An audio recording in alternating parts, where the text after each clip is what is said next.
I want to show you an example of a multi-step income statement for an actual company. So this is the income statement for a company called Newell Brands. They're a manufacturer and distributor of consumer products like Rubbermaid.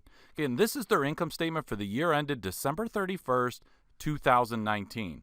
Now, it's called a multi-step income statement because there's multiple steps along the way in calculating the company's net income. You don't just list all the company's revenues and then subtract all the expenses and end up with net income. First, you take the company's net sales and you subtract cost of goods sold, and that gives you the first subtotal, which is called gross profit. Okay, then from gross profit, you deduct all the company's operating expenses. Selling, general, and administrative expense, which is commonly called SG&A, normally consists of like salaries, sales commissions, and so forth. That's a very common operating expense. And you also see sometimes R&D expense, depreciation expense. We don't see those ones here for Newell Brands, but we see restructuring costs and then impairments. Okay, so we've got three different types here of operating expenses. We subtract them from gross profit, and that gives us the company's operating income, or in this case, it's operating loss. And I say loss because you see this number is negative. That means that the operating expenses exceed the company's gross profit.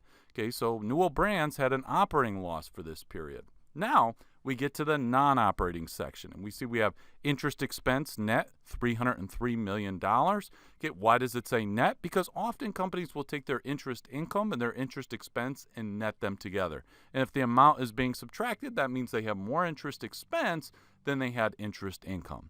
There's also a loss on extinguishment of debt, and then we have some other income or expense on a net basis. That gives us, when we take all of these and we adjust the operating loss, we end up with income or loss before income taxes. In this case, it's a loss before income taxes because we see the number is negative. They had $851.6 million loss before accounting for income taxes. By the way, this is sometimes called EBT, abbreviated earnings before taxes, and operating income or loss would be called EBIT, earnings before interest and taxes.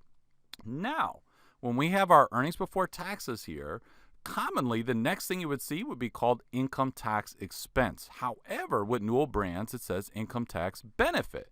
The reason is they actually have negative income tax expense. What does that mean? Well, if you had a loss, which they have a loss before taxes, if you had income tax expense, that would make the loss even worse, right? Because an expense makes the loss even larger. But income tax expense is actually reducing the loss, okay? And that's why you see that they end up with an income from continuing operations, which I'll explain that in a moment, of $186.1 million. So before accounting for taxes, $851 million loss, but then after accounting for income tax benefit, basically negative income tax expense, they are going to have a profit of $186 million. Now, as I noted, this is a profit from continuing operations. Okay, so what does that mean? You don't always see that when you look at a company's multi-step income statement. The reason we have that here is because Newell Brands, during this period, okay, they sold off either product line or a business segment, okay, and that is called discontinued operations, okay. So if you have a brand and you sell it off, you're going to present it as a separate line item in your multi-step income statement so that investors could see, oh, okay, this amount here, that actually pertains to a brand or a business segment that the company has gotten rid of, okay? So we see that, yeah, they had a $186.1 million profit from continuing operations, but there was this discontinued operation, which if you're curious what it was, you would go to the company's notes to learn more. And you see that there's actually a $79.5 million loss associated with that, okay? So when you factored that in, the company as a whole, the net income, including the discontinued operations, okay, they have a $106.6 million profit.